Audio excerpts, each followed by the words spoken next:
Mesdames et messieurs, bonsoir. Soyez les bienvenus pour cette nouvelle édition de votre journal de 22 heures. À la une dans l'actualité. À la une dans l'actualité nationale, Djibouti à l'ère des paiements en ligne avec une inauguration historique.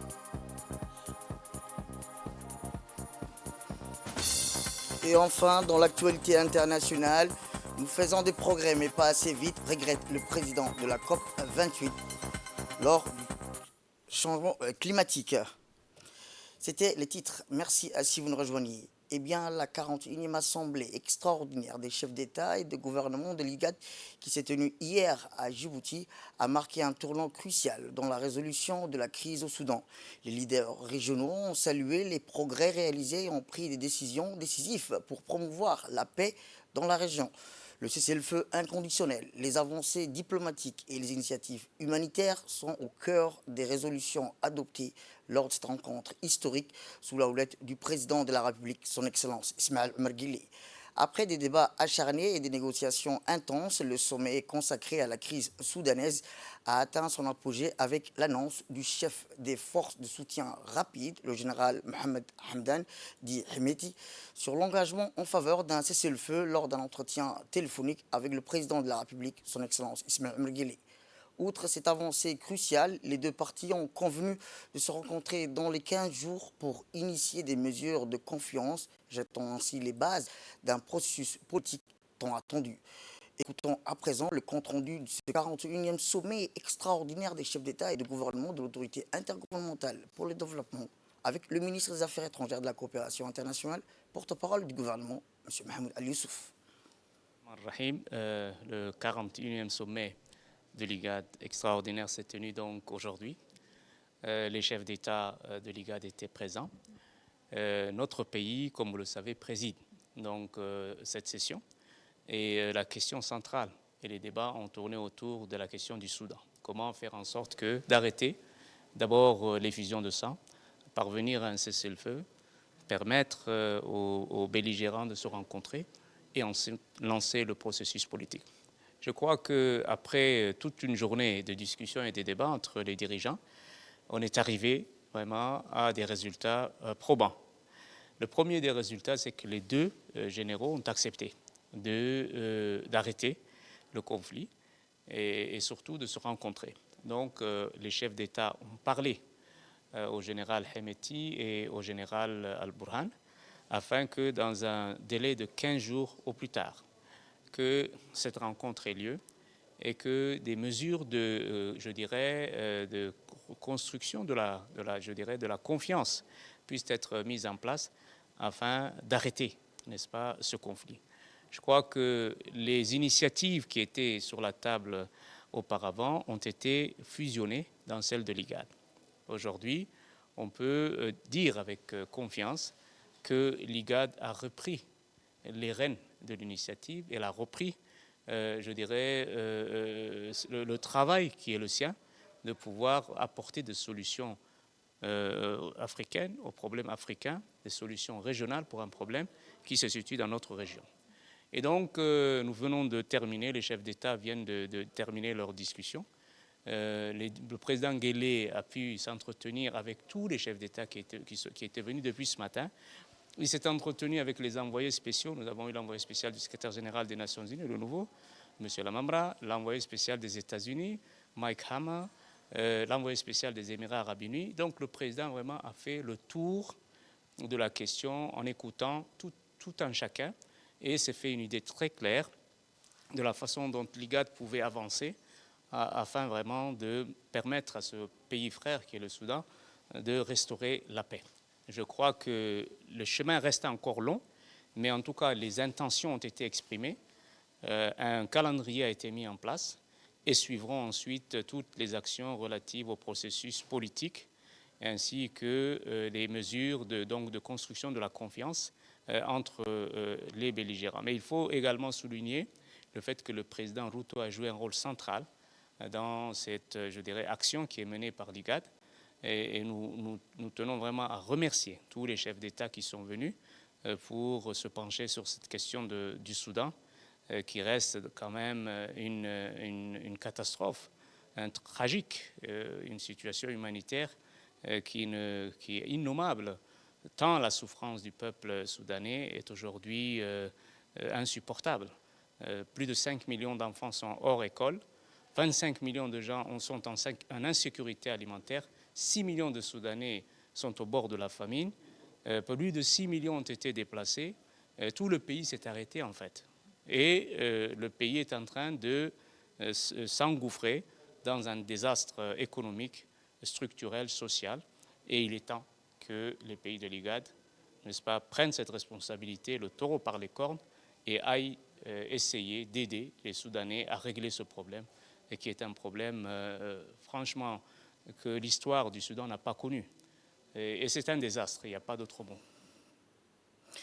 Et dans notre magazine de ce soir, nous vous emmenons dans notre pays, la République de Djibouti, qui se situe dans la corne de l'Afrique, à la jonction de la mer Rouge et de l'océan Indien. Eh bien, la République de Djibouti bénéficie d'une position géographique stratégique sur l'une des principales routes maritimes du monde. Elle constitue le débouché naturel des pays enclavés de la région. Regardez.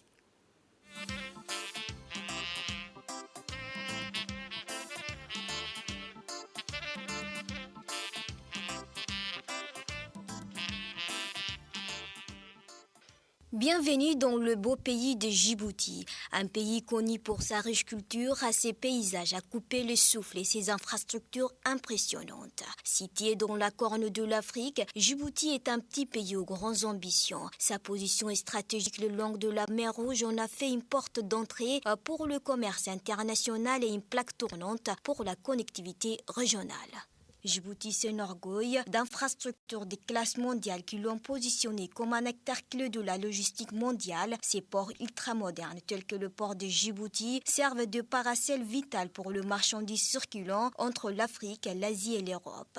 Le pays a beaucoup investi dans ses réseaux de transport, notamment dans des autoroutes modernes, des chemins de fer et un système de transport aérien en pleine expansion. Le chemin de fer Addis Abeba-Djibouti récemment construit a grandement facilité le commerce et la collectivité entre Djibouti et le pays voisin.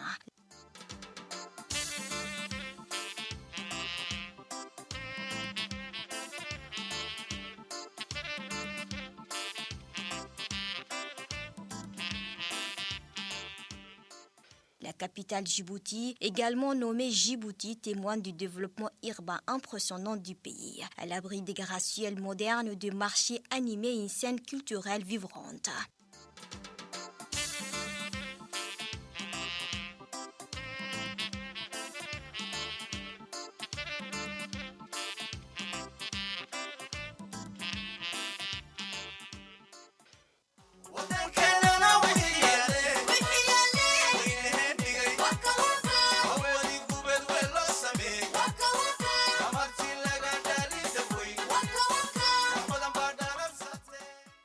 En outre, Djibouti est fier de son engagement en faveur des énergies renouvelables. Le pays a adopté l'énergie solaire, exploitant l'abondante lumière du soleil pour fournir une énergie propre et durable à ses habitants. Mais il n'y a pas que les infrastructures. Djibouti est un pays qui regorge de merveilles naturelles. Des paysages étranges du lac Assal, le point le plus bas d'Afrique, aux plages à couper le souffle le long du littoral. Djibouti offre aussi une expérience unique et inoubliable aux amoureux de la nature. Les infrastructures de Djibouti, associées à son hospitalité chaleureuse et à son riche patrimoine culturel, en font une destination idéale pour l'investissement, le tourisme et la collaboration. L'avenir est un prometteur pour Djibouti qui continue à se développer et à se prospérer sur la scène mondiale.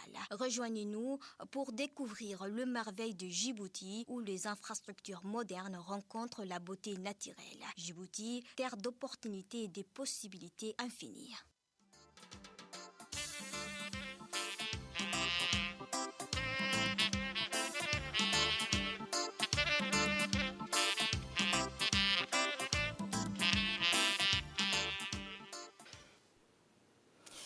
Et je vous le disais dans le titre, dans une étape cruciale vers la transformation digitale de Djibouti, le Kempinski Palace a récemment servi de cadre prestigieux pour le lancement du tout premier service de paiement en ligne du pays. C'est sous le haut patronage du Premier ministre, M. Abdelkader Kamel Mohamed, que l'événement a rassemblé tout le gratin de tout gouvernement des cadres de l'administration publique, sans oublier les acteurs du secteur privé. La première solution de paiement en ligne, initiative révolutionnaire par le fleuron de Djibouti Telecom, en l'occurrence d'e-money, offre une solution de paiement en ligne sécurisée et rapide. Cette avancée marque une première dans la République de Djibouti, positionnant le pays au cœur d'une économie numérique en plein essor.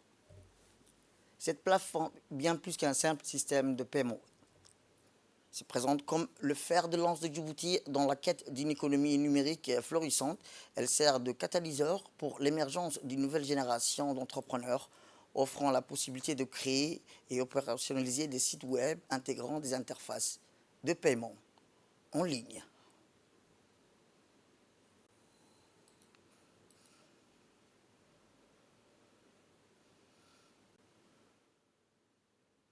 L'impact transformateur des technologies du numérique sur les économies est largement reconnu à nos jours.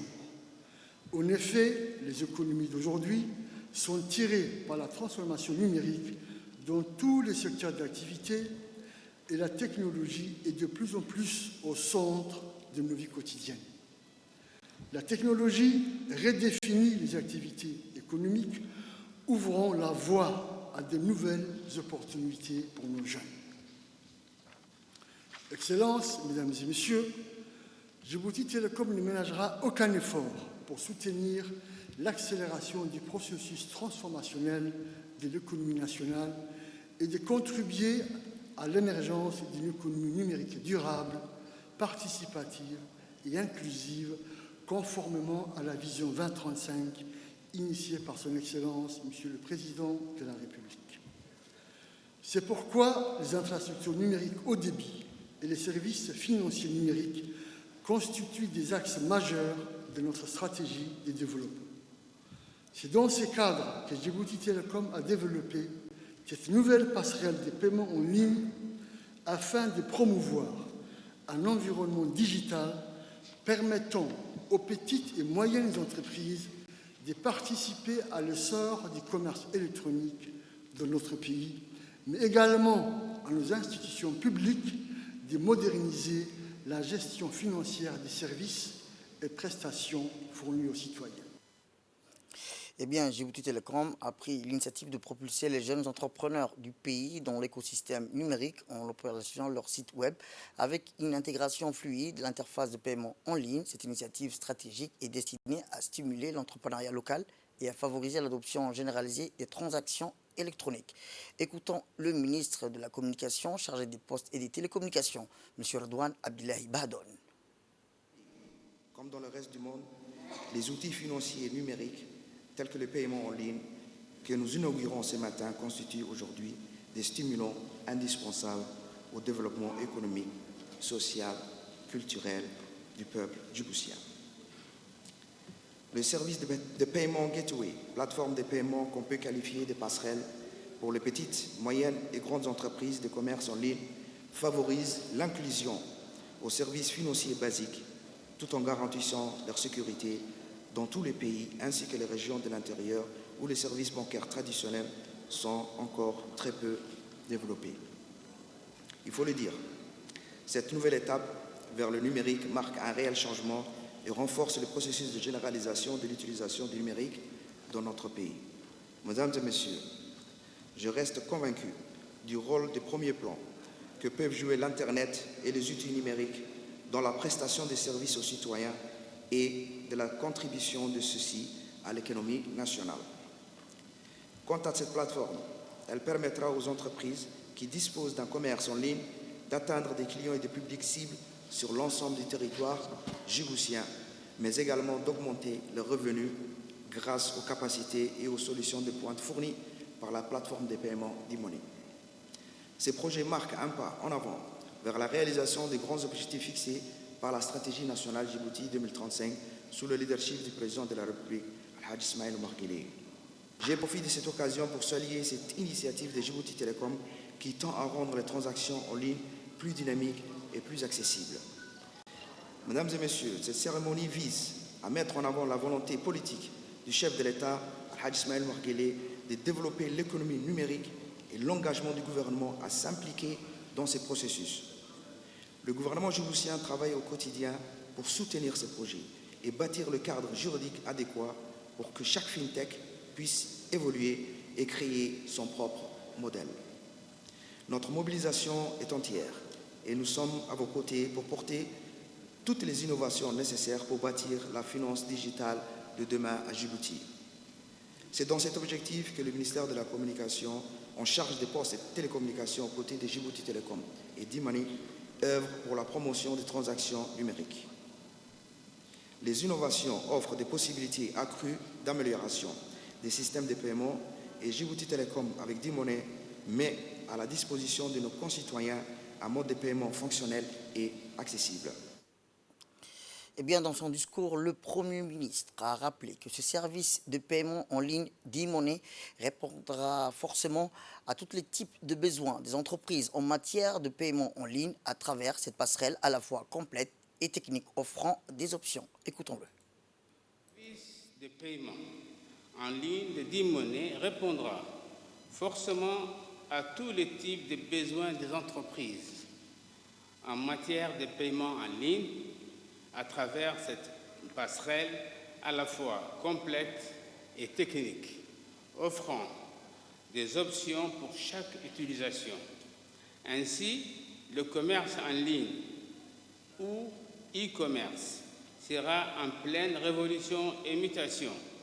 En somme, c'est une véritable économie numérique en marche, conforme à la vision du président de la République, dont l'engagement ferme en faveur de la transformation digitale façonne notre parcours vers un avenir en phase avec l'évolution du monde digital sous diverses formes et pour ne point rester à la traîne. Car la globalisation d'Internet, la mondialisation et les nouvelles technologies apparaissent quotidiennement. En intégrant cette solution novatrice, nous franchissons une étape cruciale vers une société plus connectée, inclusive et efficiente. D-Money n'est pas seulement une avancée technologique, mais aussi une opportunité de transformation sociale et économique pour notre pays. Mesdames et messieurs, la transformation digitale n'est pas seulement une évolution technologique, mais un impératif pour garantir la compétitivité et la résilience de notre pays. En adoptant et en répondant judicieusement à l'usage du numérique, nous démontrons notre engagement envers la création d'un environnement propice à l'innovation, stimulant ainsi la croissance et la création d'emplois. De plus, en facilitant l'accès aux services financiers par le biais des solutions numériques comme D-Money, nous recherchons à réduire les disparités économiques et à assurer que tous les citoyens puissent bénéficier des avantages de la transformation digitale. Le lancement de cette première solution de paiement en ligne à travers D-Money est un témoignage concret de l'engagement de Djibouti Telecom à œuvrer pour la transformation digitale. Eh bien, en marge de cette cérémonie, Djibouti Telecom a joué les entremetteurs en signant des accords avec une ribambelle de partenaires, tous embarqués dans la grande aventure de la transformation digitale. Parmi les signataires du côté des institutions publiques, on retrouve Aroulos, la Caisse nationale de sécurité sociale, la CNSS, à sa tête la directrice générale de la CNSS, Mme Der Ahmed Roble, le MENFOP, le ministère de la Santé, la Jeunesse et la Culture, ainsi que le DPCS. Côté business, c'est la Bank of Africa. Elle a aussi jeté son dévolu dans la marmite des signatures, marquant ainsi son allégeance à cette révolution numérique. Ces coups d'envoi représentent ni plus ni moins qu'un grand pas en avant dans la modernisation des Djibouti, propulsant le pays dans une ère où les transactions électroniques sont rois et où la sécurité est de mise. Cette collaboration harmonieuse entre le public et le privé promet d'être le cocktail parfait pour stimuler la croissance économique tout en consolidant la position de Djibouti en tant que précurseur de la transformation digitale en Afrique. Ce n'est pas qu'une simple affaire de transactions commerciales facilitées, non, c'est bien plus que ça, c'est une solution qu'offrent aux institutions telles que l'administration fiscale, douanière, à moyens chics et à dématérialiser, de collecter les paiements, renforçant ainsi l'efficacité administrative. C'est ce que l'on appelle une révolution numérique en toute classe. Éducation, cette fois-ci, où le ministre de l'Éducation nationale et de la formation professionnelle de Djibouti, M. Moustapha Mohamed Hamoud, accompagné par les directrices, à savoir Mme Ron Sirid Hadji et Mme Zouwon de l'Institut Confucius de Djibouti, a participé à la conférence mondiale sur la langue chinoise à Beijing du 7 au 9 décembre, organisée par le ministère de l'Éducation de la République populaire de Chine, en collaboration avec le Centre de l'éducation et de la coopération linguistique et la Fondation chinoise de l'enseignement international du chinois. La conférence a réuni plus de 2000 représentants chinois et étrangers, dont des ministres de l'éducation et des présidents d'universités. Durant le forum, les discussions ont porté sur des sujets tels que le système académique de l'éducation internationale du chinois, le développement futur des instituts Confucius, l'enseignement des langues et les politiques en matière des langues étrangères. Le vice-ministre chinois de l'Éducation, M. Chen Ji, a souligné que le chinois est une langue essentielle dans le monde, que l'éducation internationale du chinois est un bien public mondial fourni par la Chine. La République de Djibouti a été honorée et invitée à partager les avancées significatives dans l'enseignement du chinois. Le ministre de l'Éducation nationale et de la formation professionnelle a dans son discours rappelé et exprimé sa gratitude pour le soutien de Pékin dans la création de l'Institut Confucius, mettant en lumière l'engagement profond de Djibouti envers le multilinguisme sous l'impulsion du MENFOP. L'enseignement du chinois a progressé de manière significative, les cours étant intégrés avec succès dans les lycées de la capitale de Djibouti et depuis septembre 2022. Grâce à l'Institut Confucius de Djibouti, le ministre a souligné l'importance de renforcer la qualité de l'enseignement et de tisser des liens étroits avec le marché de l'emploi pour catalyser le développement économique grâce à la maîtrise du chinois par la jeunesse djiboutienne.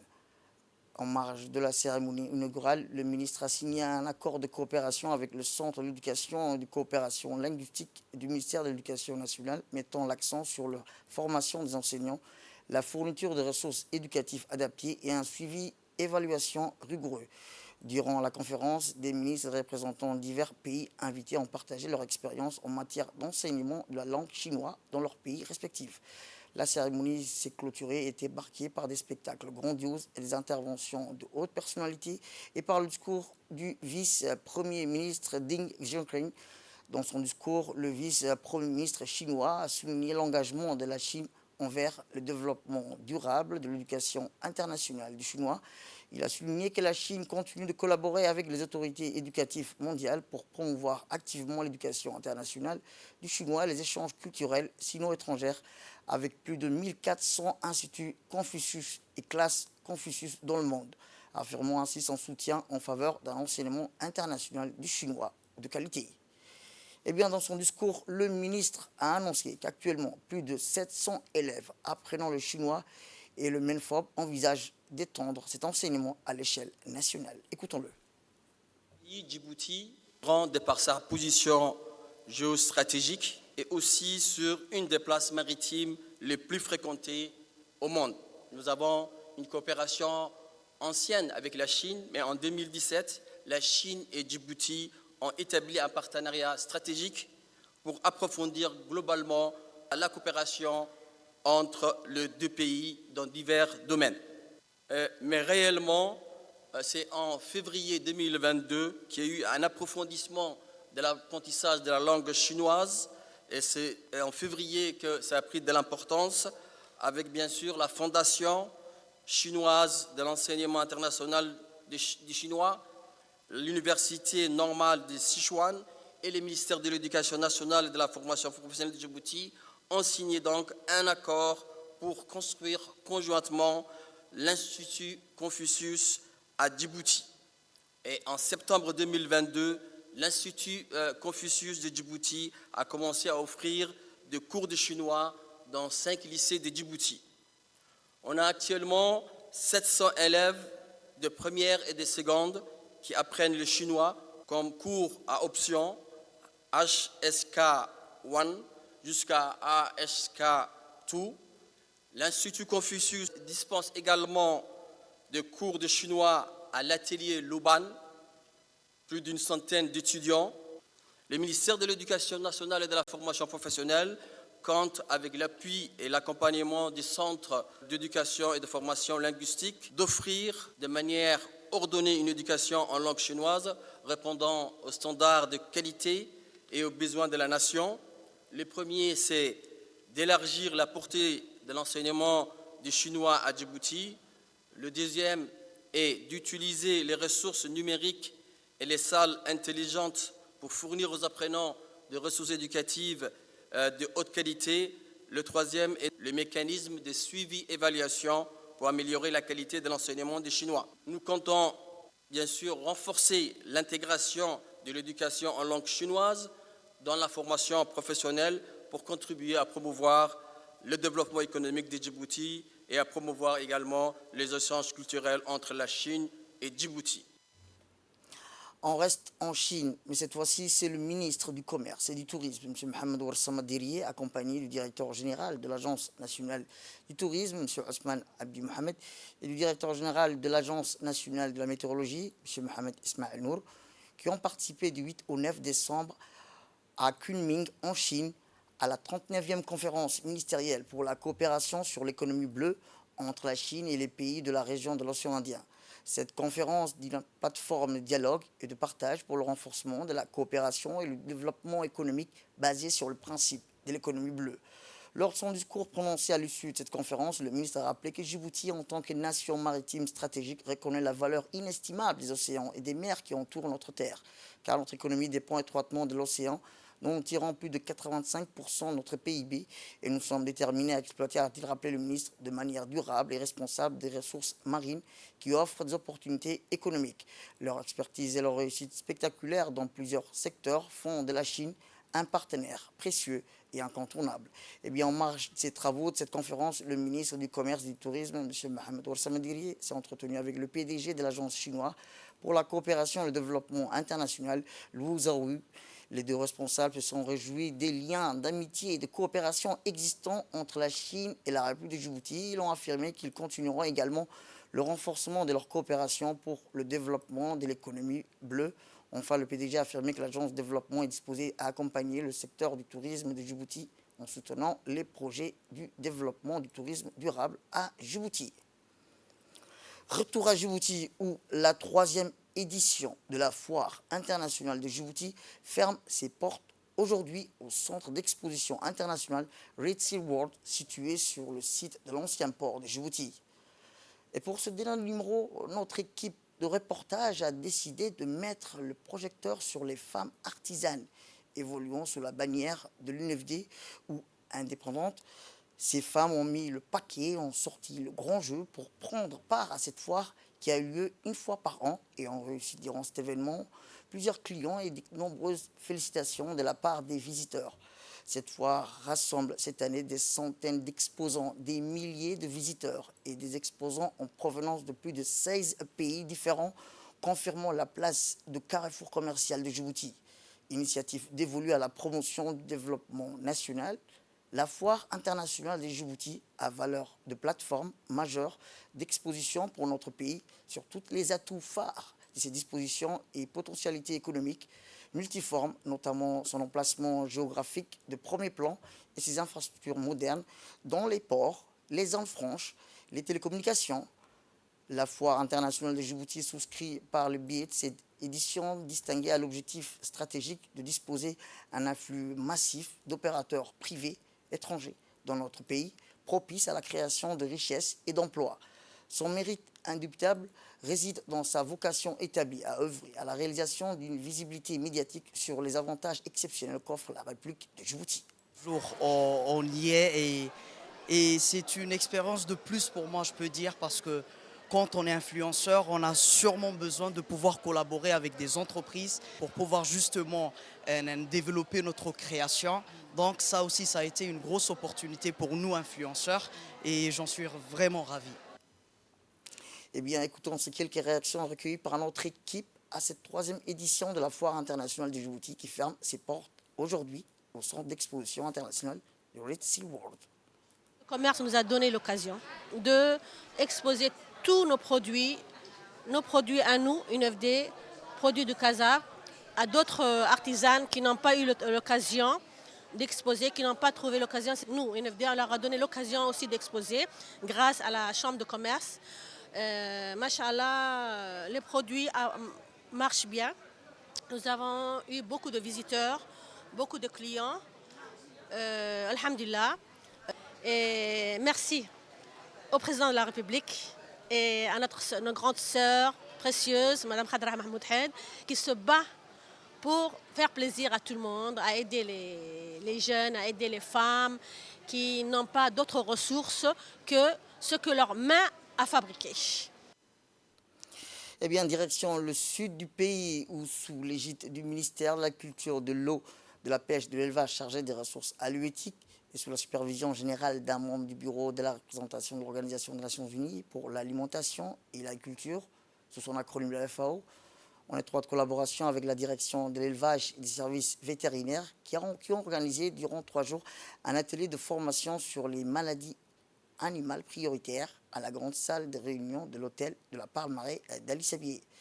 Eh bien, une vingtaine de ces auxiliaires d'élevage, des facilitateurs des champs d'école agro-pastoraux et les agents des services vétérinaires déconcentrés des régions d'Ali Sabié et d'Arta ont largement profité des savoirs transmis lors de cette formation. La cérémonie de clôture de cet atelier a vu la participation de la préfète adjointe de la région, à savoir Mme Sirida Ouabeli Assoui, du vice-président du conseil régional, Daoud Sirid Geldon, directeur régional de l'élevage et des services vétérinaires, Mahdi Ali, et d'un représentant de la FAO. Dans cet atelier, les 5 maladies concernant la République du Djibouti sur les 9 prioritaires ont été profondément expliquées aux participants. Il s'agit de la peste des petits ruminants, de la fièvre afteuse, de la pneumonie contagieuse bovine et de la prucosolole, petits ruminants et bovins. À cet effet, les agents communautaires auxiliaires d'élevage ont pu exercer les savoirs acquis de cette formation sur le terrain, notamment sur un troupeau venu s'abreuver d'un point d'eau à Guélilé.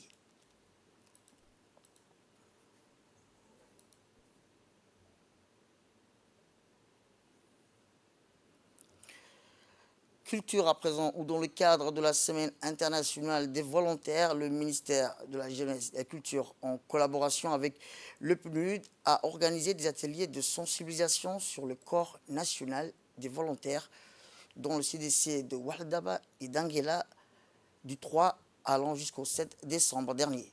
Cet atelier avait réuni plusieurs invités, entre autres des jeunes de la commune de Balbala, de Blaos, des associations de jeunesse et des responsables du ministère de la Jeunesse et de la Culture. L'objectif de cet atelier est de mettre l'accent sur les avantages de faire du volontariat, encourager les participants à s'engager dans ce domaine, non seulement pour leur développement personnel, mais aussi pour leur insertion professionnelle.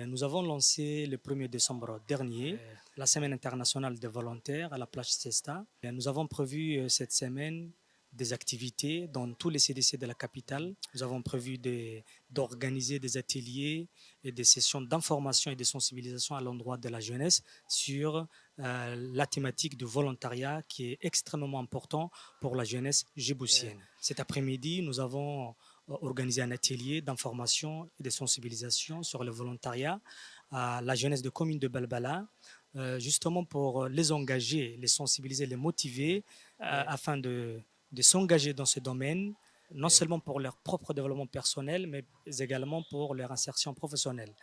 Je voudrais profiter de cette occasion pour remercier Madame la ministre de la Jeunesse et de la Culture qui ne ménage aucun effort pour accompagner la jeunesse djiboutienne, quels que soient les domaines. Je m'appelle Camille Serayed Mohamed, je suis la présidente de la Conseil de jeunes citoyens. Dans le cadre de la journée internationale de volontariat, aujourd'hui on a participé à une journée de formation de volontariat. Et dans l'actualité internationale, je vous dis dans le titre, le sultan Al-Jabr a regretté des progrès insuffisants des défenseurs du climat qui ont manifesté à travers le monde. Il nous reste moins de 3 jours. Malgré des progrès, le président de la COP28 a solennellement appelé hier soir les pays à s'émanciper de leurs propres intérêts pour parvenir à un accord capable de juguler le changement climatique.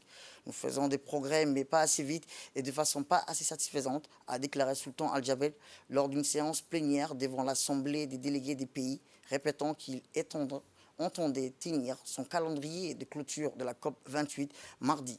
Il est temps de mettre de côté ces progrès intérêts au nom de l'intérêt général, a lancé le patron de la compagnie pétrolière émirati EDNOC, la mine plus sévère que la veille. Il réunira les ministres et chefs de délégation dimanche à 15h. Il n'est pas le seul à parler de progrès. Quelques heures plus tôt, c'est l'émissaire chinois pour le climat a lui aussi rapporté des avancées fruits des réunions permanentes entre les grands pays et les grands blocs régionaux. C'est tout pour cette édition. Merci à vous de nous avoir suivis. Restez avec nous pour la suite de nos programmes télévisés. Le programme continue sur Télé Djibouti.